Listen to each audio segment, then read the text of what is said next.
सिमरन Gupta youth competition time में एक बार फिर आपका स्वागत है। आइए आज हम जो ये मुख्य सेविका का अभ्यास सेट जो 7 है उसको आज हम सॉल्व करेंगे। तो चलिए आइए क्वेश्चन नंबर 1 पे हम चलते हैं कि परिवार की उत्पत्ति का वित्तीय-सत्तात्मक सिद्धांत किसने प्रतिपादित किया है। ठीक है, तो अगर ऑप्शन देखें तो वेस्टमार्क, सर हेनरी मेन या मॉर्गन या फ्रेजर। तो किसने इसका जो परिवार का प्रतिशतात्मक सिद्धांत दिया है। तो अगर हम इसका ऑप्शन देखें तो जो ये बी ऑप्शन है ना, क्या है बी ऑप्शन, जो ये सर हेनरी मेन ने इन्होंने ही प्रतिशतात्मक जो है कि सिद्धांत दिया है। वहीं पे अगर मॉर्गन और फ्रेजर की बात करें ना तो इन्होंने यौनवाद का सिद्धांत दिया है। ठीक, यौनवाद का सिद्धांत दिया है फ्रेजर और मॉर्गन ने। और वेस्टमार्क ने क्या बताया है कि एक विवाही परिवार का असली स्वरूप है। तो हमारा आंसर क्या हो जाएगा, ऑप्शन बी। चलिए आइए क्वेश्चन नंबर हम 2 पे चलते हैं कि निम्नलिखित में गलत जोड़े को चिन्हित कीजिए। ऑप्शन देखें तो गोत्र, काल्पनिक पूर्वज के वंशज, वंश, जाने माने पूर्वज के वंशक्रम, या कुल एक बड़ा संयुक्त परिवार, या परिवार द्विपक्षीय नातेदारी समूह। तो इसका आंसर क्या होगा, हमारा इसका आंसर क्या हो जाएगा, कुल, जो कि ये गलत है। ठीक है, तो चलिए आइए क्वेश्चन, कुल का मतलब क्या होता है, जिसमें कि रक्त संबंध पाए जाते हैं। ठीक है, तो इसका आंसर हमारा सी ये होगा, जो कि गलत है।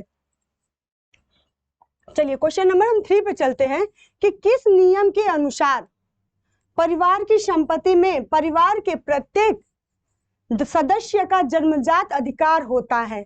तो किस नियम के अनुसार जो है कि संपत्ति में, परिवार की संपत्ति में प्रत्येक जो सदस्य होता है उसका अधिकार होता है। तो अगर हम इसका ऑप्शन देखें तो दाय भाग का नियम, सपिंड का नियम, या मिताक्षरा का नियम, या फिर प्रवर का नियम। तो इसका आंसर आप क्या लगाएंगे, इसका आंसर आप लगाएंगे जो मिताक्षरा का नियम है ना, ये जो है इसमें जो है कि परिवार की संपत्ति में परिवार के प्रत्येक सदस्य का क्या होता है, भाग होता है।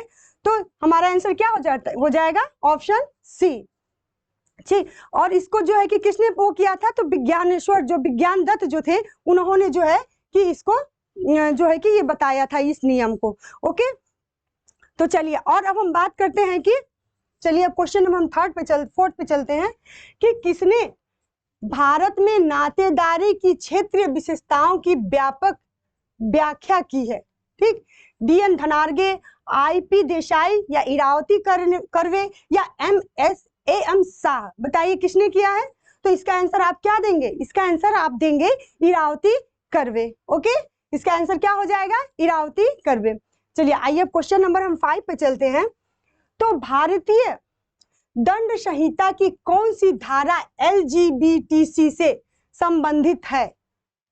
तो अगर हम ऑप्शन देखिए तो 376, 377, 387 या 397। तो आंसर इसका आप क्या देंगे, इसका आंसर आप देंगे ऑप्शन बी, जो कि 377 है। ओके, चलिए आइए क्वेश्चन नंबर हम 6 पे चलते हैं कि भारत के संविधान का कौन सा अनुच्छेद अल्पसंख्यकों के हितों के संरक्षण की चर्चा करता है। ठीक, तो कौन सा जो है कि अनुच्छेद जो है कि भारत में अल्पसंख्यकों के हितों के संरक्षण की चर्चा करता है। क्वेश्चन 6 का क्या आप आंसर देंगे, बताइए क्वेश्चन 6 का आंसर आप क्या देंगे। तो जो ये ऑप्शन जो ये क्या है, अनुच्छेद जो 29 है ना, ये अल्पसंख्यकों के हितों की संरक्षण का चर्चा करता है। ठीक है, चलिए आइए क्वेश्चन नंबर अब हम 7 पे चलते हैं।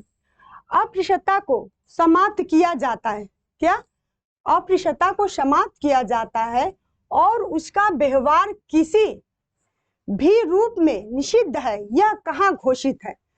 तो किस अनुच्छेद में ये बात कहा गया है, अस्पृश्यता से संबंधित अनुच्छेद कौन सा है।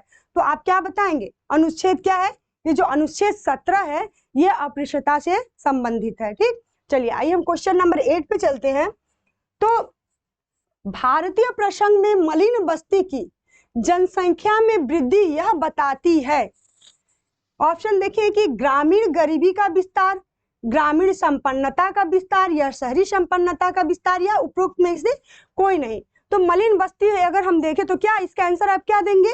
तो जो ये ग्रामीण गरीबी का विस्तार है ना, ये जो है कि ये एक प्रकार से मलिन बस्ती की जनसंख्या में वृद्धि को दिखाता है। ओके, तो चलिए आइए हम क्वेश्चन नंबर अब हम 9 पे चलते हैं कि बाल दुर्व्यवहार की सामाजिक नियंत्रण व्याख्या प्रस्तुत की गई है।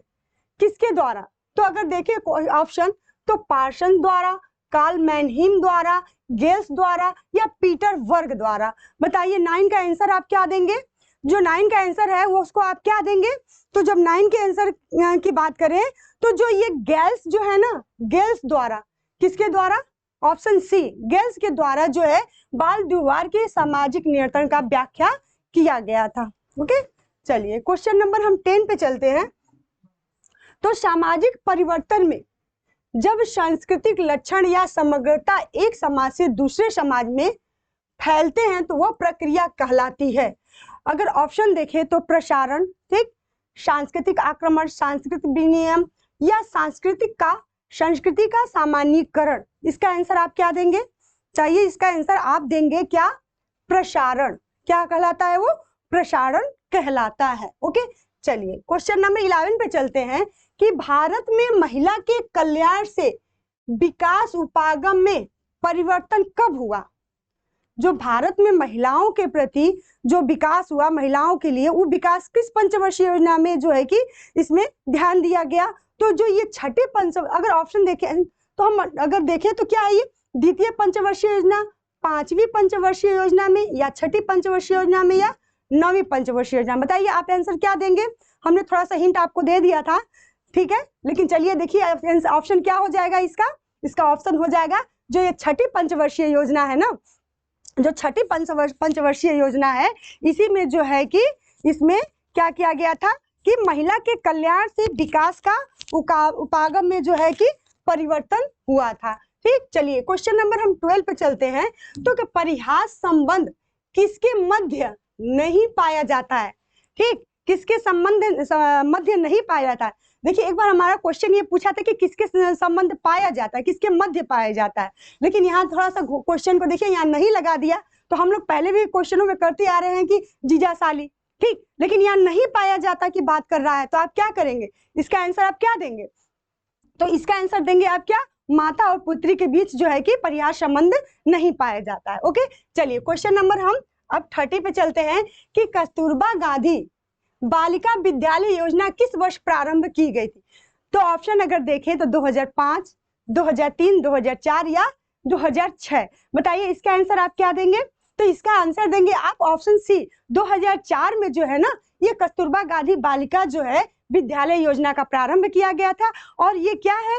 ये जो योजना है, ये जो योजना है जो कस्तूरबा गांधी, ये जो है कि क्या है कि ये योजना जो है कि ये केंद्र सरकार, जो केंद्र सरकार है ना उसके द्वारा जो योजना है वो चलाई जाती है। ओके, चलिए क्वेश्चन हमारा इसका 13 का आंसर क्या हो जाएगा? 13 का आंसर होगा ऑप्शन सी यानी 2004। ओके, चलिए क्वेश्चन नंबर हम 14 पे चलते हैं।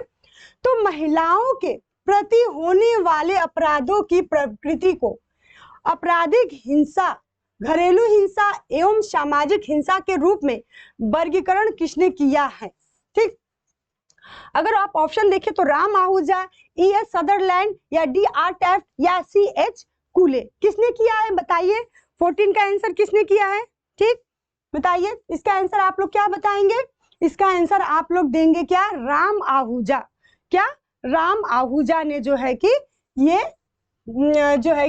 ये वर्गीकरण किया है। ओके, चलिए अब क्वेश्चन नंबर हम 15 पे चलते हैं कि स्वास्थ्य तथा शारीरिक क्रियाशीलता बनाए रखने के लिए आवश्यक मूलभूत संसाधनों के अभाव के साथ किस प्रकार की निर्धनता से संबंधित किया जा सकता है?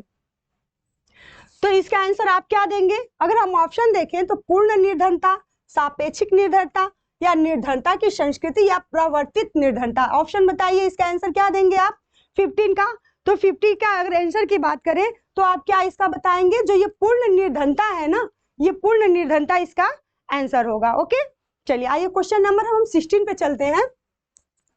तो 16 पे क्या है कि धार्मिक विश्वासों के आधार पर जिस प्रथा के रूप में वेश्यावृत्ति को प्रोत्साहित किया गया उसे क्या कहा जाता है? ठीक, अगर ऑप्शन देखें तो रखेल परंपरा, देवांगना परंपरा, देवदासी परंपरा या नियोग परंपरा। तो इसका आंसर आप क्या देंगे? इसका आंसर देंगे जो ये ऑप्शन सी है, देवदासी परंपरा। ये जो है कि वेश्यावृत्ति को प्रोत्साहित किया। और इसमें क्या होता था, जो कि स्त्रियां जो थी, जो कि उन लोगों को जो है कि मंदिरों में जो है कि देवी देवताओं को जो है पूजा पाठ करने के लिए, उनकी रेख देख करने के लिए रखा जाता था। तो उसमें जो उसके बाद उन लोग को जब वो वहाँ पे वो जाती थी, वो लोग मंदिर की रेख देख करती थी, तो वहाँ पे जो पंडाले रहते थे उन लोगों के द्वारा जो है उन लोग का शोषण किया जाता था। तो ये देवदासी परंपरा जो है इसका आंसर होगा। ठीक, चलिए अब 70 पे चलते हैं कि मादक द्रव्य व्यसन का प्रमुख लक्षण है। तो द्रव्य लेते रहने की अत्यधिक इच्छा या आवश्यकता तथा उसे किसी भी तरीके से प्राप्त करना, मात्रा डोज बढ़ाने की प्रवृत्ति, या द्रव्यों के प्रभाव पर मनोवैज्ञानिक और शारीरिक निर्भरता। क्या कहला होगा इसका आंसर, बताइए, या इनमें से सभी? आप इसका आंसर क्या देंगे? 70 का आंसर आप क्या देंगे? तो जो 70 है ना, 70 का आंसर आप ये जो इनमें से सभी है, ये सभी इसके प्रमुख लक्षण है। ठीक, चलिए क्वेश्चन नंबर हम 18 पे चलते हैं कि तकनीकों में तीव्र वृद्धि तथा सामाजिक संस्थाओं और परंपरागत विश्वासों में धीमे परिवर्तन के सामंजस्य विभेद को कहते हैं। अगर ऑप्शन देखें तो सांस्कृतिक विलंबना, सांस्कृतिक विसरण, सांस्कृतिक नवप्रवर्तन या सांस्कृतिक आत्मसात्करण। 18 का आंसर आप क्या देंगे? 18 का आंसर आप देंगे क्या, बताइए? तो जो ये सांस्कृतिक विलंबना है ना, इसका आंसर सांस्कृतिक विलंबना होगा। ओके, चलिए आइए हम क्वेश्चन नंबर 19 पे चलते हैं कि 19 पे जो है कि क्या है कि आर्गमन और निकाफ ने के अनुसार वह कौन सी प्रक्रिया एवं साधन, ठीक, कौन सी प्रक्रिया एवं साधन है जिसके द्वारा समूह सामाजिक मानदंडों को विचलन को सीमित करता है। ठीक, किस? तो इसका आंसर अगर देखें हम तो सामाजिक नियंत्रण, सामाजिक संगठन, सामाजिक संस्था या सामाजिकीकरण। तो किसके द्वारा जो होता है ना, ये समाज जो है कि नियंत्रण किया जा सकता है। तो अगर हमारा इसका आंसर क्या होगा, बताइए? इसका आंसर आप क्या देंगे? जो सामाजिक नियंत्रण होता है ना, ये जो सामाजिक नियंत्रण होता है, यही सामाजिक मानदंडों को विचलन को सीमित करता है। ठीक, समाज में बुराइयों को जो है कि नियंत्रण करने का काम जो क्या करता है, ये सामाजिक नियंत्रण करता है। ओके, चलिए क्वेश्चन नंबर 20 पे चलते हैं हम। तो उस सैद्धांतिक परिप्रेक्ष्य को क्या कहते हैं जो इस बात पर बल देता है कि समाज कुछ ज्ञात अवस्थाओं से होकर एकाधिक बार अथवा बारंबार गुजरता है। ठीक, तो पुनरावर्ती उद्विकास सिद्धांत, समरेखीय उद्विकास सिद्धांत या चक्रीय उद्विकास सिद्धांत या प्रतिवर्तित उद्विकास सिद्धांत। इसका आंसर आप क्या देंगे? और क्वेश्चन 20 का आंसर क्या देंगे? चक्रीय उद्विकास का सिद्धांत जो है ना, जो चक्रीय उद्विकास का सिद्धांत है, ये इसका आंसर हो जाएगा। इसी के बाद द्वारा जो है कि एक संस्कृति या परंपरा जो है कि एक के बाद एक चलता रहता है। ओके, चलिए क्वेश्चन नंबर हम 21 पे चलते हैं कि उदग्र गतिशीलता में शामिल है घट रही प्रतिष्ठा या बढ़ रही प्रतिष्ठा में से कोई भी, या बढ़ रही प्रतिष्ठा या इनमें से कोई नहीं। 21 का आंसर आप क्या देंगे, बताइए? 21 का आंसर जो है आप क्या देंगे? उग्र गतिशीलता में शामिल है क्या, बताइए इसका आंसर? तो जो ये घट रही या बढ़ रही प्रतिष्ठा में से कोई भी जो होता है कि उग्र गतिशीलता में क्या होता है, शामिल होता है। जो घट रही और बढ़ रही प्रतिष्ठा में से कोई भी इसका आंसर हो जाएगा। ओके, चलिए आइए क्वेश्चन नंबर हम 22 पे चलते हैं। चलिए आइए अब क्वेश्चन नंबर हम क्या है 22 पे चलते हैं कि निम्न समाज शास्त्रियों में से ठीक कौन नव उद्विकासीय विचारक हैं? हार्बर्ट स्पेंसर, H.J.S. मेन या अडोल्फ बास्टियन या बी गार्डन चिल्ड। क्या, बताइए इसका आंसर आप क्या देंगे? तो जब अगर हम इसके आंसर की बात करें तो क्या करेंगे आप? बी गार्डन चिल्ड जो है ना, इसका आंसर हो जाएगा। ओके, चलिए आइए हम क्वेश्चन नंबर 23 पे चलते हैं। ओके, तो भारतीय समाज में दहेज प्रथा को किस रूप में देखा जाता है? तो सामाजिक बुराई, सामाजिक अच्छाई, धार्मिक बुराई या आर्थिक संपन्नता। तो बताइए ये जो दहेज प्रथा है इसको समाज में जो है कि किस रूप में देखा जाता है? तो आप इसका आंसर क्या लगाएंगे, बताइए? तो इसकी अगर आंसर की बात करें तो जो सामाजिक बुराई के रूप में जो है कि ये दहेज लेना और देना, ठीक, ये दोनों अपराध है और इसको एक प्रकार से सामाजिक बुराई के रूप में इसे समाज में देखा जाता है। ओके, चलिए क्वेश्चन नंबर हम 24 पे चलते हैं कि निम्नलिखित में से कौन सा एक अध्ययन नियोजित परिवर्तन से संबंधित है। ठीक, तो अगर ऑप्शन देखें एन इंडियन विलेज और राजस्थान विलेज, रिमेम्बर्ड विलेज या इंडिया चेंजिंग विलेज, बताइए 24 का आंसर आप क्या देंगे।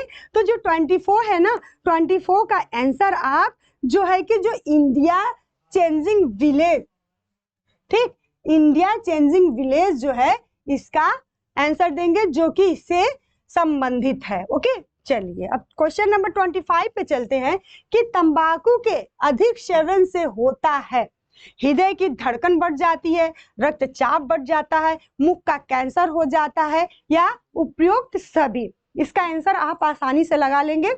इसका आंसर आप लोग क्या देंगे जी, उपयुक्त सभी होगा। अगर तंबाकू का अधिक सेवन होता है तो क्या होता है, हृदय की धड़कन बढ़ जाती है। ठीक, वहीं पर अगर रक्तचाप की बात करें तो क्या हो जाता है, रक्तचाप बढ़ जाता है और मुख में क्या हो जाता है, मुख का जो कैंसर भी हो जाता है। तो तंबाकू में क्या पाया जाता है, एक प्रकार का निकोटीन पाया जाता है जो कि मानव के लिए नुकसानदेह होता है। ओके, तो आंसर इसका उपयोग सभी हो जाएगा। चलिए 26 की बात करें तो थायरॉक्सिन की कमी से क्या होता है, कमी की बात पूछ रहा है। ठीक है, तो अगर ऑप्शन देखें तो स्कर्वी, डर्मेटाइटिस, हाइपोथायराइडिज्म या हाइपरथायराइडिज्म। तो देखिए जो थायरॉक्सिन होता है ना, थायरॉक्सिन की कमी से जो होता है ये हाइपोथायराइडिज्म हो जाता है। ठीक, वहीं पे विटामिन सी की कमी से क्या हो जाता है, विटामिन सी की कमी से स्कर्वी होता है।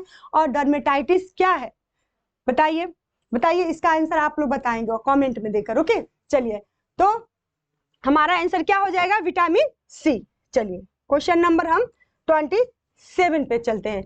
यह किसका मानना है कि जाति एक मनोवैज्ञानिक प्रघटना है एवं हिंदू मस्तिष्क में गहराई से बैठ गई है। ठीक, किसने कहा है? ठीक, तो अगर ऑप्शन देखिए D N Majumdar, Louis Dumont, M N Srinivas या एस सी दुबे, बताइए किसने बताया है, किसने बताया है, इसका आंसर क्या देंगे आप। तो अगर इसकी बात करें तो जो लुई ड्यूमा है ना, इन्होंने ही बताया, इनका मानना है कि जाति एक क्या है, मनोवैज्ञानिक प्रघटना है एवं हिंदू मस्तिष्क में गहराई से यह बात क्या हो गई है, बैठ गई है। ओके, चलिए क्वेश्चन नंबर हम 28 पे चलते हैं कि वैश्विक बहुआयामी गरीबी सूचकांक 2021 में भारत का क्या स्थान है।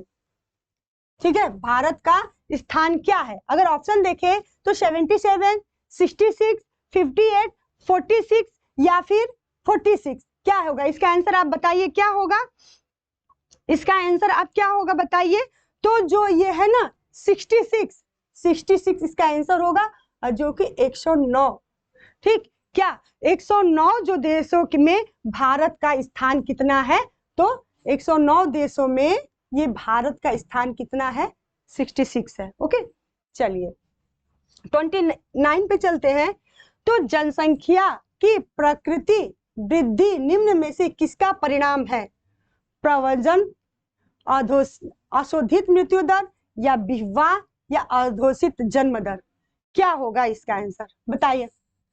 तो इसका आंसर क्या आप देंगे, जिसमें ये ऑप्शन क्या, अघोषित, अशोधित मृत्यु दर और अशोधित जन्म दर, 2 और 4 जिसमें होगा वही इसका आंसर होगा। ठीक, इसका आंसर क्या हो जाएगा, अशोधित मृत्यु दर और अशोधित जन्म दर जो है जनसंख्या की प्रकृति वृद्धि जो है कि इसका आंसर जो है यही हो जाएगा। ओके, चलिए क्वेश्चन नंबर 30 पे चलते हैं कि हीमोफीलिया किसका एक उदाहरण है। हीमोफीलिया क्या है, हीमोफीलिया किसका एक उदाहरण है। अगर ऑप्शन देखें कि कमी के कारण रोग, अनुवांशिक रोग या संक्रामक रोग या व्यवसाय संबंधित रोग, किसका आंसर आप क्या देंगे बताइए। तो इसका आंसर क्या हो जाएगा, ये हीमोफीलिया जो है ना एक अनुवांशिक रोग है। ठीक, और इसमें क्या हो जाता है, व्यक्ति को अगर कहीं कट पिट जाता है तो उसका जो है ना ब्लड निकलने लगता है, ज्यादा रक्त का थक्का नहीं जम पाता है। ठीक, तो ये क्या है, अनुवांशिक रोग है। अब चलते हैं, इसमें क्या होता है, रक्त जो है ना, रक्तस्राव रुकता नहीं है, अगर कहीं कट पिट जाता है ठीक, कट जाता है तो ठीक। चलिए आप क्वेश्चन नंबर हम चलते हैं 31 पे कि समान जनसंख्या घनत्व दर्शाने वाली रेखा कहलाती है। अगर ऑप्शन देखें तो आइसोबार, आइसोपाइकनिक, आइसोलाइन या आइसोथर्म। समान जनसंख्या घनत्व दर्शाने वाली रेखा क्या कहलाती है? बताइए 31 का आंसर क्या देंगे आप? तो जो 31 है ना, 31 का आंसर आप देखो और देंगे क्या कि आइसोपाइनिक। ठीक, आइसोपाइकनिक जो है इसका आंसर हो जाएगा। 32 पे चलते हैं कि सतत विकास लक्ष्य 2030 के अंतर्गत लैंगिक समानता का लक्ष्य कौन सा है? पहला, दूसरा, चौथा या फिर पांचवा? बताइए कौन सा होगा? तो जो ये सतत विकास 2030 के अंतर्गत जो लैंगिक समानता जो है ना, जो लैंगिक समानता है, इसमें क्या है, इसमें लक्ष्य जो है कितना बताया गया है? इसका लक्ष्य रखा गया है कितना? तो इसका लक्ष्य रखा गया है कितना? 5 रखा गया है। ओके, 5वां स्थान, 5वां रखा गया है इसका। ठीक, चलिए अब क्वेश्चन नंबर 33 पे चलते हैं कि मनुष्य में रोग संचारित करने वाले कीटों को क्या कहते हैं? रोगाणु वाहक या वाहक या हौज या उष्माइत्र, क्या कहते हैं? बताइए 33 का आप आंसर देंगे। जो मनुष्यों में जो है कि रोग संचारित करने वाले कीटों को क्या कहते हैं? जैसे एक जो है कि कोई बीमार व्यक्ति है, उस बीमार व्यक्ति को कोई कीटाणु, जो जीवाणु है, विषाणु है, क्या है, वो अगर किसी दूसरे व्यक्ति में संपर्क में चले जाते हैं तो उसे क्या बोलेंगे? उसे बोलेंगे रोगाणु वाहक। जैसे कि सीसी मक्खी हुई, ठीक, क्या है, वो भी तो एक प्रकार से किसी रोगाणु जो है कि व्यक्ति को काट के, और जिस किसी स्वस्थ व्यक्ति को काट रहा है तो क्या हो जा रहा है, इसमें व्यक्ति क्या करे, अधिक निद्रा आ रहा है, तो ये क्या है, रोगाणु वाहक कहलाते हैं वो। ठीक है, चलिए 34 पे चलते हैं। तो 34 पे क्या है कि एंटीबायोटिक्स के बारे में इनमें से कौन सा कथन सही नहीं है? एंटीबायोटिक्स के दुष्प्रभावों में चेचक, फाइलेरिया और डिप्थीरिया शामिल हो सकते हैं। ठीक, एंटीबायोटिक्स जुकाम एवं फ्लू में प्रभावित नहीं होते हैं। एंटीबायोटिक्स जीवाणु जनित रोगों के विरुद्ध प्रभावी होते हैं और एंटीबायोटिक्स विषाणुओं के विरुद्ध प्रभावी नहीं होते हैं। बताइए यहाँ देख लीजिए पहले क्या लिखा है, नहीं है। 34 का क्या नहीं है पूछ रहा है। ठीक, तो आप इसका क्या आंसर देंगे? जो देखिए ये नहीं है क्वेश्चन पूछा है, तो एंटीबायोटिक्स के दुष्प्रभाव में चेचक, फाइलेरिया और डिप्थीरिया शामिल हो सकते हैं। ये इसका क्वेश्चन जो आंसर है ये इसका होगा, जो कि गलत है, ये नहीं होगा। ठीक है, चलिए आइए हम चलते हैं क्वेश्चन नंबर 35 पे कि गर्भधान परीक्षण इनमें से कौन से हार्मोन के परीक्षण पर निर्भर करता है? अगर कोई स्त्री गर्भवती है तो कौन सा परीक्षण करने पर उसे पता चलता है कि वो गर्भवती है? तो इसमें क्या, अगर FSH, प्रोजेस्टेरॉन, HCG या LH, तो जो HCG है ना, ये HCG के द्वारा जो है, अगर व्यक्ति जो कोई स्त्री गर्भवती है तो HCG परीक्षण जब किया जाता है तो उससे पता चलता है कि वो स्त्री गर्भवती है। ठीक, तो आंसर इसका क्या हो जाएगा? Option C. और जानते हैं ये HCG जो होता है, इसमें जो है कि ये HCG परीक्षण जो होता है एक प्रकार से ये यूरिन टेस्ट के रूप में इसको देख सकते हैं कि यूरिन के द्वारा जो है इसका पता लगाया जाता है। चलिए 36 पे चलते हैं कि एक गर्भवती महिला को पार्श्व अवस्था में लेटने की सलाह क्यों दी जाती है? ठीक, तो अगर ऑप्शन देखें, एक, गर्भनाल को क्षतिग्रस्त होने से सुरक्षा, भ्रूण को दोषपूर्ण स्थिति में जाने से रोकना, या चित्त निम्न रक्तचाप को रोकना, या गैस्ट्रिक अंगों के संपीड़न को रोकना। बताइए इसका आंसर क्या देंगे आप? तो इसका आंसर क्या हो जाएगा? जो ये चित्त निम्न रक्तचाप को रोकना, ये इसका आंसर हो जाएगा। और आंसर क्या हो जाएगा? सी। अगर जो गर्भवती स्त्री है, अगर उसको जो है कि कोई प्रकार की रक्त संबंधित कोई प्रॉब्लम हो जा रही है, रक्त परिसंचरण, तो उस प्रकार उस अवस्था में उसके चित्त निम्नचाप को रोकना जो है कि इसका लेटने की सलाह दिया जाता है उसको। चलिए 37 पे चलते हैं कि उस स्थिति को क्या कहा जाता है जहां गर्भाशय को आंशिक रूप से पूरी तरह से बाहर कर दिया जाता है? रेट्रोवर्जन, इन्वर्जन, इन्वोल्यूशन या सब इन ओव्यूशन क्या कहा जाता है, बताइए, जिसमें जो है कि ये गर्भाशय को आंशिक या पूरी तरह से बाहर कर दिया जाता है। क्या होगा इसका आंसर? 37 माँ क्या होगा इसका आंसर? तो इन्वर्जन, इन्वर्जन उसको कहा जाता है। ओके, चलिए 38 पे चलते हैं। तो क्या है, यदि माता गर्भावस्था के दौरान डायबिटिक है तो फीटस के विकास पर क्या प्रभाव हो सकता है? तो अगर ऑप्शन देखें तो जन्मजात विकृतियां, मृत शिशु पैदा होना, जटिल प्रसव या उपयुक्त सभी। अगर कोई स्त्री अगर वो डायबिटीज पेशेंट है तो क्या होगा, उस पे ये बच्चों में ना ये सभी विकृतियां देखने को मिलेंगी। तो आंसर क्या हो जाएगा? Option D. चलिए आइए क्वेश्चन नंबर 39 पे चलते हैं कि बच्चे के जन्म के कितने देर बाद प्लेसेंटा को आ जाना चाहिए? अगर ऑप्शन देखिए 5 मिनट, 30 मिनट, 45 मिनट या 60 मिनट, बताइए इसका आंसर क्या देंगे आप? ये जो 30 मिनट है ना, 30 मिनट के बच्चे के जन्म के 30 मिनट बाद जो है प्लेसेंटा का जन्म हो जाना चाहिए। यानी बच्चा जन्म हुआ और अगर प्लेसेंटा का नहीं निकला बाहर तो उसे पूर्ण प्रसव नहीं कहा जाएगा जब तक कि प्लेसेंटा बाहर नहीं आ जाता है। ठीक, तो ये 30 मिनट जो है क्या है कि प्लेसेंटा को बच्चे के जन्म के 30 मिनट बाद प्लेसेंटा को बाहर आ जाना चाहिए। तो ये जो होता है ना, ये नियोनेट की अवस्था कहा जाता है। इस अवस्था को क्या बोलते हैं? नियोनेट।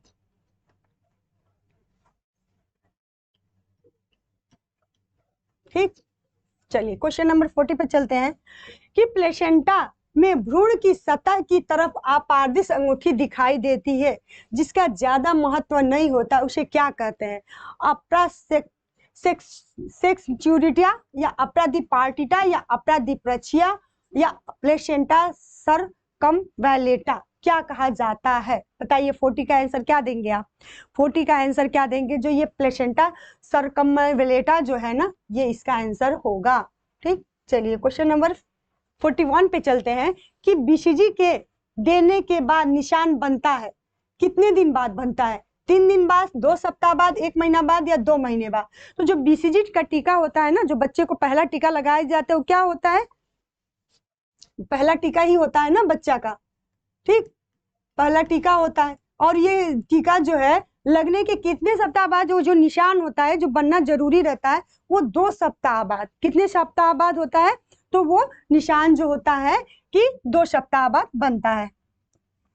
चलिए 42 पे चलते हैं कि मानव जाति के कितने जोड़े क्रोमोसोम होता है? मानव जाति के कितने क्रोमोसोम होते हैं? तो देखिए अगर ऑप्शन देखिए 20, 23, 90 या 46 कितने होते हैं? बताइए इसका आंसर।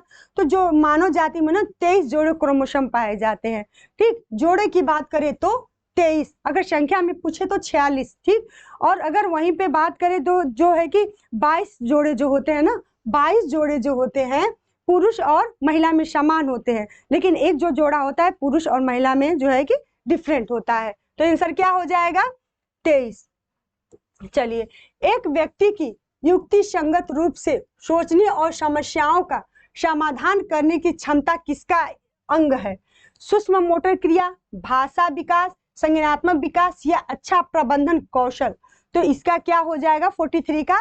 तो जो ये संज्ञानात्मक विकास है ना, संज्ञानात्मक विकास जो होता है एक प्रकार, एक व्यक्ति का जो है कि युक्ति संगत रूप से सोचने और समस्याओं को समाधान करने की क्षमता का एक प्रकार का अंग है। ठीक, तो चलिए अब हम क्वेश्चन नंबर 44 पे चलते हैं।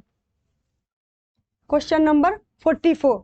ठीक, क्वेश्चन नंबर 44 पे क्या है कि वयस्कों में दृष्टिकोण संबंधी परिवर्तनों हेतु सर्वाधिक उपयुक्त विधि है? अगर कोई सामूहिक सभा, गृह भेंट, भूमिका अभिनय या विधि प्रदर्शन। जो वयस्क होते हैं ना, अगर उनको जागरूक करना है, उनको जो है कि उन्हें उत्साहित करना है, तो किस प्रकार का हम क्रियाविधि करेंगे जो कि उन पे अधिक प्रभावित होगा? ठीक, तो क्या होगा अगर हम उनको सामूहिक सभा में भेंट करते हैं तो, या फिर गृह भेंट करते हैं, उनके घर पे जाके पर्सनली उनसे बात करते हैं तो, या फिर भूमिका अभिनय करते हैं या विधि प्रदर्शन? तो देखिए जो बच्चे होते हैं वो लोग क्या करते हैं, वो दूसरे को चीजों को देखकर ज्यादा अट्रैक्टिव होते हैं। जब हम उनके सामने किसी जो है कि महान पुरुष की भूमिका करते हैं, उनसे संबंधित बातों को, अभिनय को करते हैं, तो क्या करते हैं वो बच्चे वो देख के ज्यादा प्रभावित हो और वो उसी तरह बनने की कोशिश करते हैं। तो ये जो होता है, ये भूमिका अभिनय जो होता है, इसका आंसर हो जाएगा। ठीक, चलिए क्वेश्चन नंबर हम 45 पे चलते हैं। किशोरावस्था के प्रमुख लक्षण है, तो शारीरिक परिवर्तनों का तीव्र होना, स्थल क्रियात्मक कौशलों का विकास, दूसरों पर निर्भर रहना या शारीरिक विभिन्नता का विकास। किशोरावस्था के प्रमुख लक्षण क्या है? तो इसका आंसर आप क्या देंगे? जो ये शारीरिक परिवर्तनों का तीव्र होना क्या होता है, ये जो है ना ऑप्शन इसका क्या होगा, ये शारीरिक परिवर्तनों का तीव्र होना, ये किशोरावस्था का प्रमुख लक्षण होता है। इसमें बच्चे का क्या होता है, किशोर का जो है कि शारीरिक जो है कि विकास बढ़ता है और उसमें क्या होता है, बहुत सारी चीज़ों की जो है कि पाने की उसकी इच्छा होती है, समाज के प्रति कैसे हम रहें, क्या करें कि हमें समाज में इज्जत मिले, हम अपने वो भविष्य को लेकर क्या करता है, वो बहुत ज़्यादा चिंतित रहता है। तो इसका आंसर 45 का क्या हो जाएगा? आप 45 का आंसर क्या देंगे कि जो है कि शारीरिक परिवर्तनों में परिवर्तन तीव्र होना। ओके, चलिए 46 पे चलते हैं कि नवजात शिशु के शरीर में कुल हड्डियां पाई जाती हैं। कुल कितनी हड्डियां पाई जाती हैं? अगर ऑप्शन देखें तो 207, 206, 270 या 210। तो इसका आंसर आप क्या देंगे? इसका आंसर आप देंगे कि नवजात शिशुओं में 270 हड्डियां पाई जाती है। कितनी हड्डियां पाई जाती हैं? तो 270 हड्डियां पाई जाती है। लेकिन वही नवजात जब धीरे धीरे वयस्क होता है तो हड्डियों की संख्या क्या करती है, विभिन्न कैल्शियम जुड़ाव के वजह से वो हड्डियों की संख्या 270 से हो जाती है कितनी? 206। ओके, चलिए क्वेश्चन नंबर हम 47 पे चलते हैं। तो क्या है कि जोन्स के अनुसार विकास की अवस्था नहीं है। जोन्स ने विकास की अवस्थाओं को विभिन्न वर्गों में बांटा है, ठीक, जिसमें से उन्होंने बताया है क्या, शैशवावस्था, बाल्यावस्था, किशोरावस्था या प्रौढ़ावस्था। तो इसमें से उन्होंने किस अवस्था के बारे में उन्होंने चर्चा नहीं किया है, तो उन्होंने क्या किया है, तो उन्होंने प्रौढ़ावस्था के बारे में कोई प्रकार का जो है कि अवस्था नहीं बताया है, विकास की अवस्था उनका नहीं है। ठीक, चलिए 48 पे चलते हैं कि नवजात के भोजन में जोड़ा गया ठोस भोजन डैश कहलाता है। तो अगर ऑप्शन देखें तो बिस्कोस्ट, वेमिन, मृद भोजन या बिस्किट। जो नवजात बच्चा होता है ना, जिसे हम कहते हैं कि जिसको आहार में जो है कि हम जो पहला ठोस भोजन अथवा जो जोड़ते हैं तो उसे क्या कहा जाता है, तो उसे कहा जाता है बिस्कोस्ट। ठीक, उसे क्या कहा जाता है, बिस्कोस्ट। ओके, चलिए क्वेश्चन नंबर हम 49 पे चलते हैं कि अपने प्रथम जन्मदिन पर बालक अपने वजन का डैश हो जाता है। जब बच्चा अपने जन्म के, ठीक है, जन्म के पहले साल में वो कितने वजन का जन्मदिन कितने गुना हो जाएगा, अगर बात करें तो ऑप्शन देखें तो 2 गुना, 3 गुना, कोई परिवर्तन नहीं, या 4 गुना। जब बच्चा जो है अपने जन्मदिन पर, जो अपने जन्मदिन पे यानी जब वो 1 साल का हो जाता है, 12 माह का, तो बच्चा क्या हो जाता है, वो 3 गुना क्या हो जाएगा, उसमें वजन का कितना हो जाएगा, 3 गुना हो जाता है। तो ऑप्शन क्या देंगे, आंसर क्या देंगे आप, बी। चलिए अब क्वेश्चन नंबर 50 पे बात करें कि व्यक्ति की उभरती और विस्तृत होती क्षमताएं जो कार्य करने में धीरे धीरे अधिक सुविधा देने लगती है, क्या कहलाता है? वृद्धि कहलाता है, परिपक्वता कहलाता है, विकास कहलाता है, या फिर इनमें से कोई नहीं। तो जब व्यक्ति धीरे धीरे क्या करता है, वो जो है कार्यों को अच्छे तरीके से संपन्न करने लगता है, तो उस प्रक्रिया को क्या कहते हैं, परिपक्वता। क्योंकि अब व्यक्ति में क्या हो जाता है, व्यक्ति में अब परिपक्वता आने लगता है। ओके, अब वो विकास करने लग रहा है, धीरे धीरे उसके कार्यों में जो है कि परिपक्वता आने लग रहा है। तो आंसर आप इसका क्या देंगे, बी। ब्यूटाइक अम्ल पाया जाता है।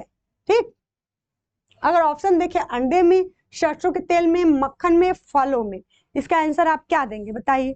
इसका आंसर क्या होगा, तो ब्यूटाइक अम्ल जो है ये कहाँ पाया जाता है, ये मक्खन में पाया जाता है। जो उसके गंध, उसमें उसका गंध, मक्खन का जो गंध होता है ना, गंध के लिए जिम्मेदार होता है कौन सा, ये ब्यूटाइक अम्ल। ठीक, चलिए चलते हैं हम 52 पे। तो गाय के दूध की तुलना में माँ का दूध, अगर ऑप्शन देखें तो कैल्शियम और प्रोटीन से भरपूर हो, कैल्शियम और प्रोटीन से कम, कैल्शियम से भरपूर किंतु प्रोटीन से कम, और कैल्शियम से कम किंतु प्रोटीन से भरपूर। 52 का आंसर आप क्या देंगे? तो इसका आंसर आप देंगे ऑप्शन क्या देंगे? Option C. क्या देंगे? ऑप्शन सी, जो कि कैल्शियम से भरपूर किंतु प्रोटीन से कम होता है। ठीक, माँ के दूध में कैल्शियम ज्यादा होती है लेकिन प्रोटीन जो होती है कम होती है। वहीं पे गाय के दूध की बात करें, इसमें प्रोटीन की मात्रा अधिक होती है। 53, दालों का अंकुरण पोषणात्मक दृष्टि से महत्वपूर्ण है क्योंकि यह पाचनशीलता में, अगर ऑप्शन देखें तो पाचनशीलता में वृद्धि करता है, विटामिन सी को बढ़ाता है और लौह तत्व की जैव उपलब्धता को बढ़ाता है। बताइए 50 और या उपयुक्त सभी। इसका आंसर आप क्या देंगे? इसका आंसर आप देंगे जो कि ये उपयुक्त सभी। दालों के अंकुरण से क्या होता है? दालों के अंकुरण से जो होता है कि उससे क्या हो जाता है? पाचनशीलता बढ़ जाती है। ठीक, जो पाचनशीलता बढ़ जाती है वहीं पे विटामिन सी की मात्रा बढ़ जाती है और लौह तत्व जैव की उपलब्धता को भी क्या करता है? ये बढ़ाता है। तो आंसर क्या हो जाएगा? ऑप्शन डी, उपयुक्त सभी। चलिए क्वेश्चन नंबर 54 पे चलते हैं कि नवजात शिशु के तलवे पर पंजे से एड़ी की तरफ सहलाने पर उसके पैर की उंगलियां खुल जाती हैं, ये क्या कहलाती हैं? पामर ग्राफ्स, मोरो या रूटिंग या बेबनिस्की, क्या कहलाते हैं? तो इसका आंसर आप क्या देंगे? ये जो बेबनिस्की है ना, इसका आंसर होगा। इसमें क्या होता है कि जो बच्चा होता है ना, बच्चे के तलवे के पास अगर आप जो है ऐसे उंगली रखते हैं अपना या कोई चीज को ऐसे रगड़ते हैं तो क्या करता है? उसकी उंगली यहाँ पैर हाथ ऐसे करके वो खोल लेता है। ठीक, तो इस प्रकार की प्रक्रिया को क्या कहते हैं? बेबनिस्की।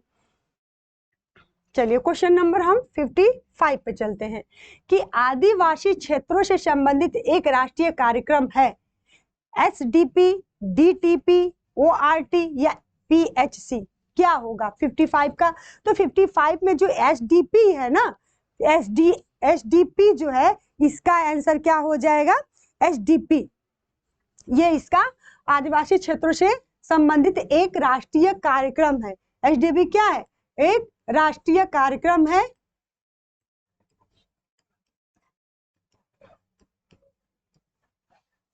ठीक, वो भी किससे? तो आदिवासी क्षेत्रों से संबंधित।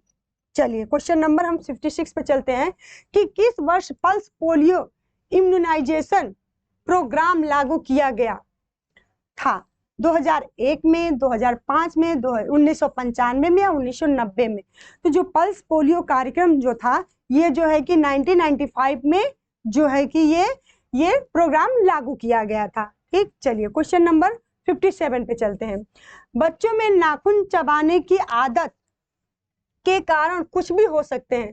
जो बच्चे होते हैं ना, कभी कभी नाखून को अपने ऐसे जब देखो तो मुंह में नाखून से लेके चबाते रहते हैं, तो किसकी वजह से हो सकता है? हीन भावना, असुरक्षा की भावना या आत्मविश्वास की कमी या पोषक तत्वों की कमी। तो इसमें देख लीजिए क्या कि कुछ भी हो सकते हैं सिवाय की बात किया है। ठीक ना, किस वजह से जो है कि बच्चे जो है कि ये सभी अगर बच्चा नाखून चबा रहा है तो ये सभी हो सकता है। असुरक्षा की भावना, हीन भावना, आत्मविश्वास की कमी, लेकिन इसमें से एक जो है नहीं होगा। क्या? वो तो क्या है कि वो पोषक तत्वों की कमी। पोषक तत्वों की कमी जो है इसका आंसर होगा, जो कि इसके सिवाय ये सभी बच्चे नाखून चबाने का जो है कि कारण हो सकते हैं। ठीक, अब शैशवावस्था में बच्चों में कौन सा संवेग नहीं होता है?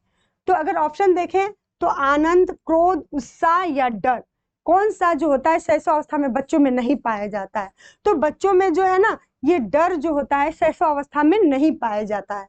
ठीक, चलिए चलते हैं। क्वेश्चन है कि BCG एक टीका है जो मुख्य रूप से तपेदिक के विरुद्ध प्रयुक्त किया जाता है।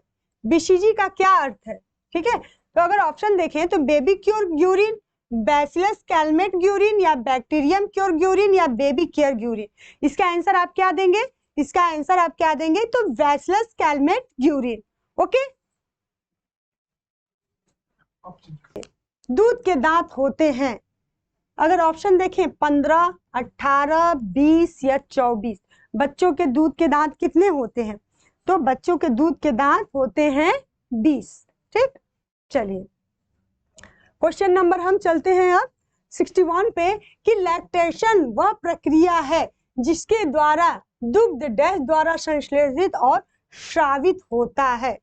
किसके द्वारा होता है? अगर ऑप्शन देखें तो पीयूष ग्रंथि, लार ग्रंथि, स्तन ग्रंथि या फिर उक्त में से कोई नहीं। तो इसका क्या आंसर होगा? जो लैक्टेशन वह प्रक्रिया है जिसके द्वारा दुग्ध जो होता है स्तन ग्रंथियों द्वारा संश्लेषित और क्या होता है? श्रावित होता है। आंसर क्या देंगे आप? स्तन ग्रंथियां। ओके, चलिए क्वेश्चन नंबर हम 62 पे चलते हैं कि शिशु के जन्म के बाद, नंबर क्या है कि 62 पे चलते हैं कि शिशु के जन्म के बाद के 15 से 30 मिनट का समय कहलाता है पार्ट्यूनेट, नव शिशु, निपोनेट या प्रसव। तो देखिए यहाँ पे अगर ये नियोनेट रहता ना, ये नियोनेट रहता तो हमारा आंसर क्या हो जाता? नियोनेट होता। लेकिन यहाँ पे पार्ट्यूनेट है, ठीक, और ये निपोनेट लिखा है तो इसका आंसर ये नहीं होगा। तो हमारा आंसर ऑप्शन क्या हो जाएगा? ए, जो कि पार्ट्यूनेट कहा जाता है। ओके, चलिए क्वेश्चन नंबर हम 63 पे चलते हैं कि गर्भाशय की डैश, गर्भाशय की सबसे भीतरी सतह को बनाता है क्या? अगर ऑप्शन देखें तो स्नायु, एंडोमेट्रियम या हाइमेन या योनि। तो इसका आंसर आप क्या देंगे? तो जो ये गर्भाशय की सबसे भीतरी तह को बनाता है वो क्या कहलाता है? वो कहलाता है एंडोमेट्रियम। क्या कहलाता है? वो कहलाता है एंडोमेट्रियम। तो आंसर आप क्या देंगे इसका? बी। चलिए आइए क्वेश्चन नंबर 64 पे चलते हैं कि गर्भपात LBW समय पूर्व जन्म के साथ जुड़े हैं क्या है? अगर निम्न फोलेट स्तर, निम्न लिपिड स्तर या निम्न कार्बोहाइड्रेट स्तर या निम्न प्रोटीन स्तर। तो गर्भपात LBW समय पूर्व जन्म डैश के साथ जुड़े हैं। इसका आंसर आप क्या देंगे? 65 पे बताइए, 65 का आंसर आप क्या देंगे? तो इसका जो है कि इसका आंसर आप क्या देंगे? निम्न फोलेट स्तर जो है ना, इसका आंसर आप देंगे, क्या देंगे? निम्न फोलेट स्तर। ओके, चलिए क्वेश्चन नंबर 65 पे चलते हैं कि स्वस्थ संतान को जन्म देने के लिए उपयुक्त आयु कौन सी है? ठीक, कौन सी है स्वस्थ संतान देने के लिए? एक स्त्री की स्वस्थ आयु क्या कहलाएगी? अगर ऑप्शन देखें तो 15 से 20 वर्ष, 18 से 28 वर्ष या 25 से 30 वर्ष या 30 से 40 वर्ष।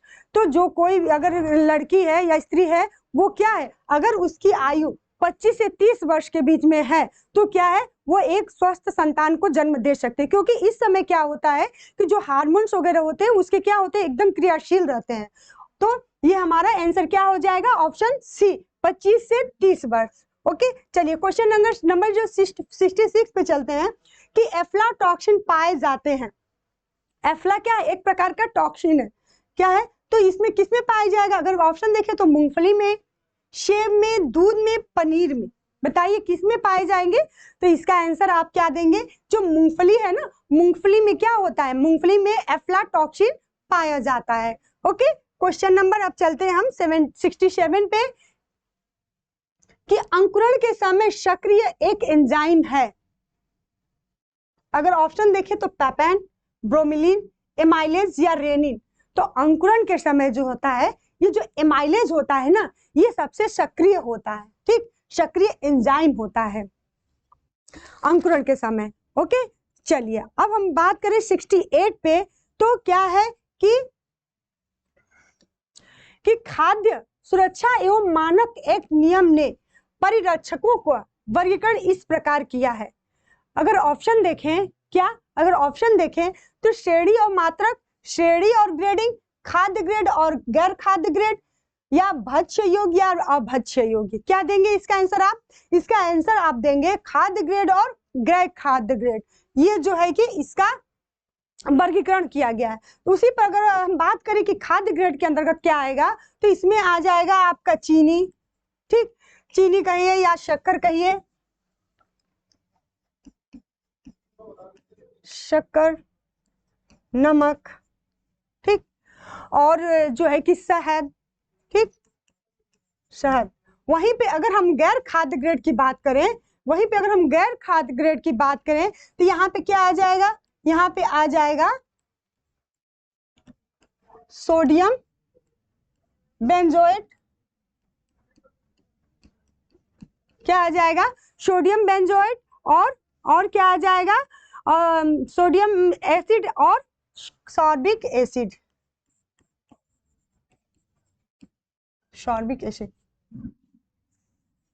देखिए इसका क्या होगा,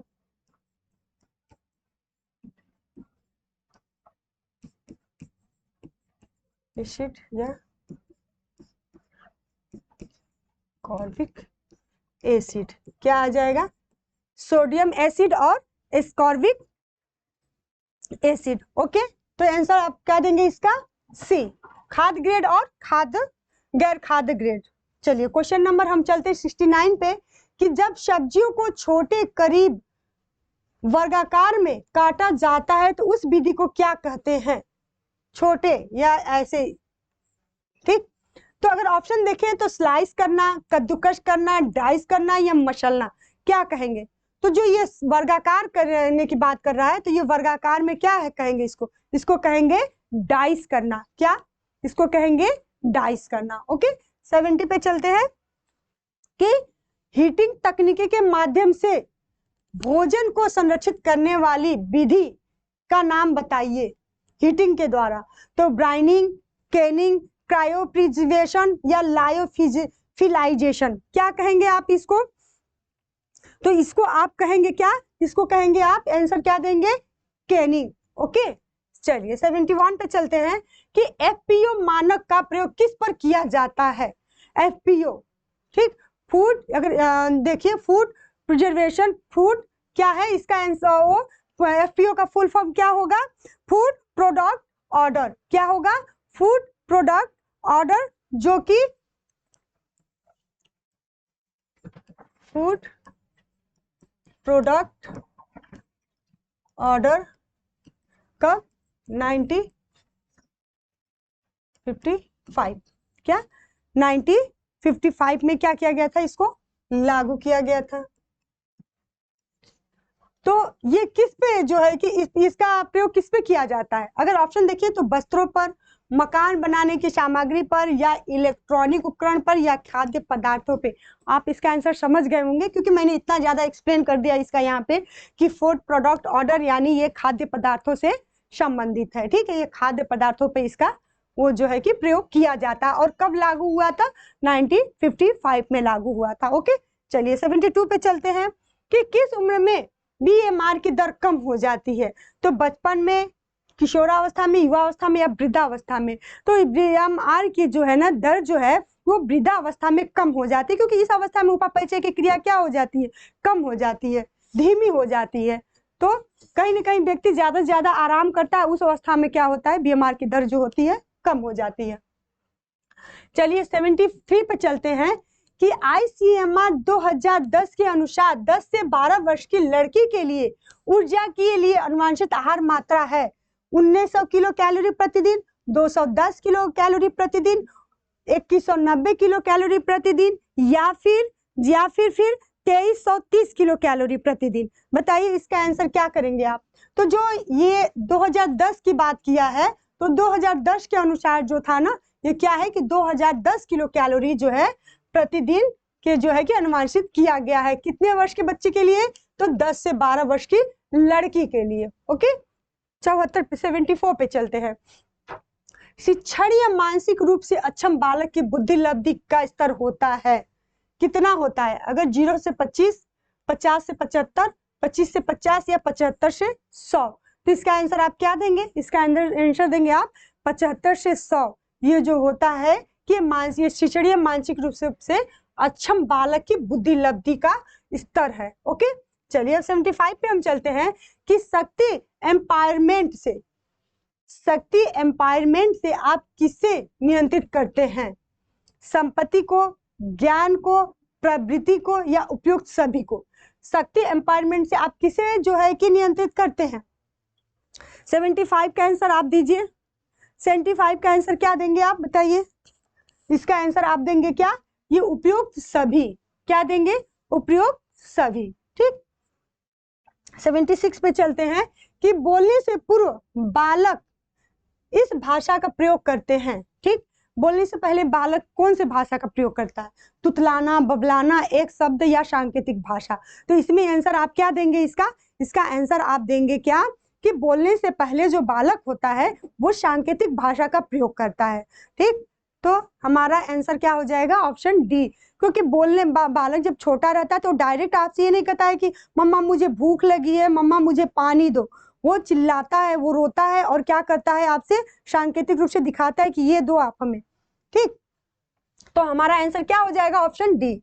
चलिए क्वेश्चन नंबर हम 77 पे चलते हैं, 7 पे चलते हैं कि उच्च ताप के प्रयोग द्वारा सूक्ष्म जीवाणुओं की वृद्धि से बचाव कर भोजन को परिरक्षित करने की विधि है। तो विकिरण, शुष्कीकरण, धुएं द्वारा या निसंक्रमणीकरण। तो इसका आंसर आप क्या देंगे? आंसर देंगे क्या? कि निसंक्रमीकरण। ओके, चलिए 78 पे चलते हैं। ठीक, 78 पे 78 पे क्या है कि म्यूकर, एस्परजिलस और इरगार्ड जैसे कवक डैश और डैश की सामान्य दूषक हैं। ठीक, सामान्य दूषक हैं। क्या है? शुअर और गाय का मांस, फीताकृमि और वलय कृमि, जीवाणु और विषाणु या डबल रोटी और अनाज। तो देखिए जो डबल रोटी और अनाज होता है ना, जब ये सड़ जाते हैं तो इसमें ये सब बैक्टीरिया जो दूषक चीजें हैं ये सब इसमें पनपने लगते हैं। ठीक, और इसको दूषित होने का कारण ही यही है। म्यूकर है, एस्परजिलस है और इरगार्ड जैसे कवक जो ब्रेड में लग जाता है, रोटी है, आप अगर गर्मी के दिन में 1 दिन से 2 दिन रखिए उसको डब्बे में बंद करके, तो क्या होता है उसमें ग्रीन ग्रीन और जैसे कुछ रुई जैसा दिखने लगता है, वो क्या है? वो यही सब है। ठीक, तो हमारा आंसर क्या हो जाएगा? डी। 79 पे देखें तो गतिशील संतुलन से तात्पर्य है प्रोटीन ऊर्जा अनुपात का, कैल्शियम फास्फोरस अनुपात का, खनिज लवण संतुलन का, या उपरोक्त में से कोई नहीं। 79 का क्या होगा बताइए? तो इसकी अगर बात करें गतिशील संतुलन से तात्पर्य क्या होगा बताइए? तो जो ये प्रोटीन ऊर्जा अनुपात जो होता है ना, अगर खाद्य कोई भी भोज्य पदार्थ है उसमें प्रोटीन और ऊर्जा का अनुपात सही है तो क्या है? वो हमारे लिए स्वास्थ्यकर होगा। क्योंकि जो ऊर्जा है तो ऊर्जा अपना कार्य करेगा और प्रोटीन का जो है जो निर्माण करने वाला कार्य वो अपना कार्य करेगा। तो ये दोनों ही संतुलन का जो है कि ये होते हैं। ठीक, चलिए 79 के बाद हम चलते हैं 80 पे कि 0 से 6 महीने के बच्चे के लिए प्रतिदिन लगभग कितना प्रोटीन चाहिए? 0 से 5 ग्राम किलो, 1 ग्राम किलो, 1.5 ग्राम पर किलो या 2 ग्राम पर किलो। तो इसका आंसर क्या देंगे आप? इसका आंसर देंगे कि 0 से 5। ठीक है, 0 से 5 जो होगा आप इसका आंसर देंगे। चलिए क्वेश्चन नंबर हम 81 पे चलते हैं कि डॉक्टर एम स्वामीनाथन द्वारा निम्नलिखित में से कौन से खाद्य वर्ग की अनुशंसा की गई है? बताइए कौन से खाद्य वर्ग की अनुशंसा की गई है? कितने खाद्य वर्ग की?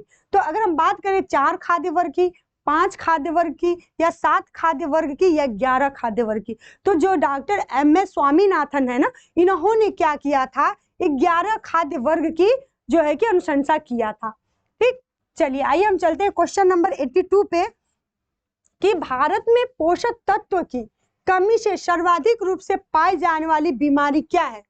अगर ऑप्शन देखें, ऊर्जा प्रोटीन कुपोषण, कैल्शियम की कमी, फास्फोरस की कमी, विटामिन सी की कमी। इसका आंसर आप क्या देंगे? जो ऊर्जा प्रोटीन कुपोषण होता है ना, ये भारत में बहुत अधिक पाया जाता है, जिसे पीईएम भी बोलते हैं। पीईएम, प्रोटीन एनर्जी माल न्यूट्रिशन। ओके, शुद्ध जल होता है, अगर ऑप्शन देखें, मीठा, गंधहीन तथा रंगहीन, खारा तथा गंधहीन, स्वादहीन, गंधहीन तथा रंगहीन, या मीठा, गंधहीन तथा पारदर्शी। इसका आंसर आप क्या बताएंगे? बताइए, शुद्ध जल जो होता है उसका स्वाद कैसा होता है, वो देखने में कैसा होता है? तो अगर हम शुद्ध जल की बात करें तो शुद्ध जल जो होता है क्या होता है? वो स्वादहीन होता है। अब 16 से क्वेश्चन देखें अगर 84 का, तो 16 से 17 वर्ष की आयु की लड़की के लिए जिंक का आरडीए डेली रिक्वायरमेंट कितना बताया गया है? 12 mg per day, 11 mg per day, 8 mg per day, या 10 mg पर डे। 84, 84 का आंसर क्या देंगे आप? तो 84 का आंसर जो है आप देंगे 12 mg पर डे। चलिए क्वेश्चन नंबर हम 85 पे चलते हैं कि स्टार्च निम्न है, स्टार्च क्या है? मोनोसेक्राइड, डाइसेक्राइड या पॉलीसेक्राइड या मोम, क्या है बताइए। तो स्टार्च की जब बात करेंगे ना तो देखिए जो CHO है उसको 3 फॉर्म में बांटा गया है, मोनो, डाई और पॉली। ठीक, तो ये स्टार्च जो है ना ये पॉलीसेक्राइड का फॉर्म में आता है। ठीक, तो स्टार्च क्या है? एक प्रकार का पॉलीसेक्राइड है। ओके, चलिए अब क्वेश्चन नंबर हम चलते हैं, क्वेश्चन नंबर हम चलते हैं कि 86 पे कि मानव शरीर में प्रोटीन का प्रमुख कार्य निम्न में से कौन सा है? तो अगर ऑप्शन देखें तो कब्ज को रोकती है। ठीक, क्या प्रोटीन कब्ज को रोकती है, हड्डियों और दांतों को मजबूत बनाती है, या दृष्टिकोण को सुधारती है, या ऊतकों की मरम्मत करती है? इसका आंसर आप बताएंगे क्या? इसका आंसर बताएंगे क्या कि ऊतकों की मरम्मत करती है। प्रोटीन का मेन कार्य क्या है? शरीर में टूट फूट हुए ऊतकों की मरम्मत करने का कार्य क्या करता है? प्रोटीन करता है। ओके, तो चलिए अब हम क्वेश्चन नंबर 87 पे चलते हैं कि 87 पे क्या है कि वसा या तेल को अत्यधिक गर्म करने से एक हानिकारक पदार्थ बनता है, और उस हानिकारक पदार्थ को क्या कहा जाता है? अगर ऑप्शन देखें तो कोलेस्ट्रॉल, एक्रोलीन, लिनोलिक अम्ल, या इनमें से कोई नहीं, बताइए। तो जो वसा होता है ना, वसा को अगर आप अधिक देर तक, अधिक समय तक उसको गर्म करते हैं और उसमें धुआं निकलता है तो जो धुआं निकलता है ना उस प्रक्रिया में क्या होता है? एक्रोलीन नामक जो है कि एक विषैला पदार्थ बनता है। ठीक, तो उसी पदार्थ को क्या कहा जाता है? एक्रोलीन। ओके, ये क्या होता है? ये एक प्रकार का विषैला पदार्थ है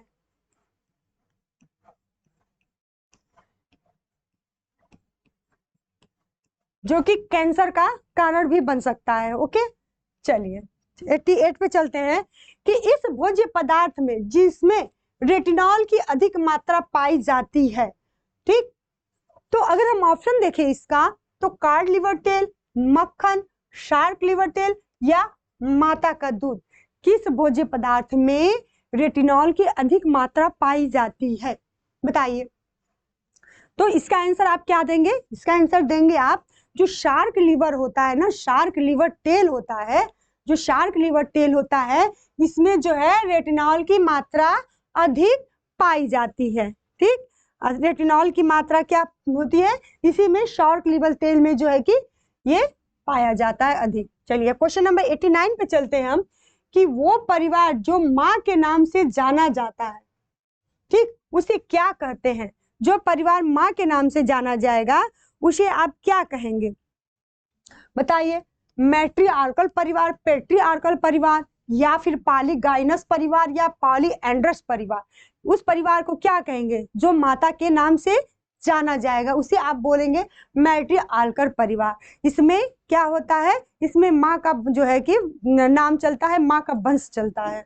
चलिए 90 पे चलते हैं कि बालकों के घर छोड़ने एवं आत्मनिर्भर होने के बाद प्रारंभ होने वाली पारिवारिक जीवन चक्र की अवस्था है स्थापत्य काल, पुनर्व्यवस्था काल, प्रक्षेपण काल या अवकाश प्राप्ति। तो जो बालक होता है ना, जैसे जो परिवार है, परिवार को हम लोगों ने 3 भागों में बांटा था। ठीक, उसी में जब बालक जो है कि एक प्रारंभिक, ठीक, जिसमें क्या होता है 9 दंपति प्रवेश करते हैं, उसी प्रकार विस्तारित परिवार जिसमें जो होता है कि जो एक 9 दंपति था अब उसमें उसके क्या हो गए? बच्चे हो गए। अब उसके बाद से जो बच्चे हैं जब वो बड़े हो जाते हैं तो अपना पुनः क्या करते हैं? अपना नया परिवार बनाते हैं, नया संसार बनाते हैं। तो उसी प्रकार उस परिवार को, उस जो है कि उस पारिवारिक जीवन चक्र की अवस्था को कहते हैं पुनर्व्यवस्था। और जब जिसमें बच्चा बाहर चला जाता है और जब जो 9 दंपति था पहले, अब वो क्या हो गया? पुनः अकेले हो गया। उस परिवार, उस अवस्था में क्या हो जाता है? वो परिवार क्या होता है? संकुचित हो जाता है। ठीक, लेकिन वहीं पे जो बालक होता है, जो छोटा बालक, अब वो बड़ा हो जाता है और आत्मनिर्भर होने के बाद वो क्या करता है? वो अपना जीवन चक्र की अपना दूसरा अपना परिवार अब अपना बनाता है, अपना उसकी शादी होती है, अब उसके बच्चे होते हैं, तो उस अवस्था में क्या हो जाता है? पुनर्व्यवस्था काल कहलाता है। ओके, 91 पे चलते हैं कि 91 पे क्या है? 91 पे कि दहेज निषेध कानून डैश यह इस बुराई को मिटाने के सरकारी तौर पर एक प्रयास था। ठीक, और ये कब पारित किया गया था? इसका क्वेश्चन आंसर बताएंगे आप कि ये कब पारित किया गया था, बताइए। 1970, 1971, 1961 या 1959? तो देखिए ये जो कानून था ये 1961 में पारित किया गया था। और इसमें क्या है कि उसमें जो है कि जो दहेज लेने वाले लोगों पे जो है कि उनको सजा का प्रावधान भी किया गया था। तो ये हमारा आंसर क्या हो जाएगा? Option C. चलिए अब क्वेश्चन नंबर हम 92 पे चलते हैं कि यह किसने माना था कि संस्थाएं एक समाज की व्यवस्था होती हैं?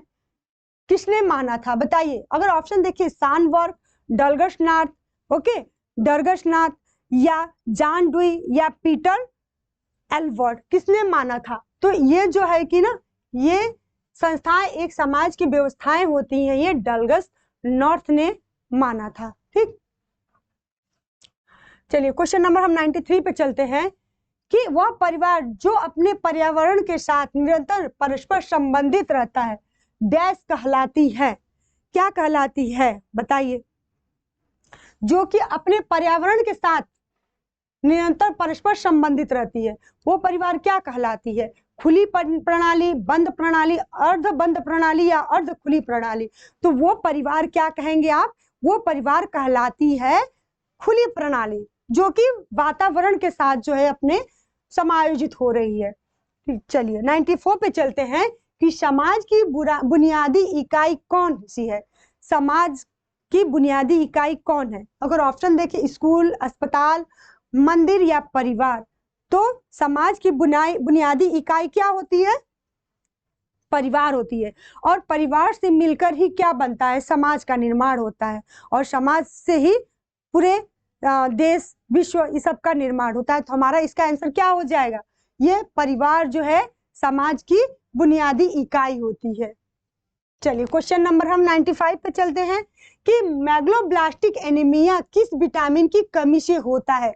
अगर ऑप्शन देखें तो vitamin B2, vitamin C, vitamin B9 या विटामिन ए। मैग्लोब्लास्टिक एनीमिया किसकी कमी से होता है?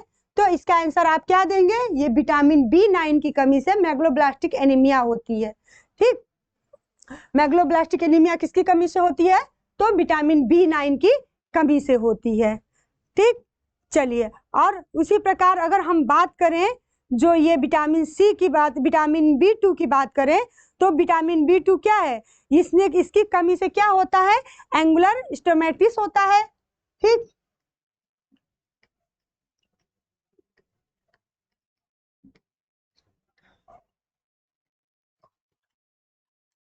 एंगुलर स्टोमेटिस और चिलोसिस। ठीक, क्या होता है? एंगुलर स्टोमेटिस और चिलोसिस। और अगर हम विटामिन सी की बात करें तो क्या होगा? इससे क्या होगा? Scurvy, scurvy vitamin. वहीं भी विटामिन ए को रतौंधी विटामिन। ठीक, तो आपका आंसर क्या हो जाएगा? Vitamin B9। ओके, चलिए क्वेश्चन नंबर 95 पे चलते हैं। किसने प्रतिपादित किया कि परामर्श पारस्परिक रूप से सीखने की प्रक्रिया है? मायर्स ने, व्रीबर ने, हेर्मी ने, बिली एवं एंड्रे ने? किसने किया था, बताइए। तो बिली एवं एंड्रे ने जो है कि प्रतिपादित किया था कि परामर्श क्या है?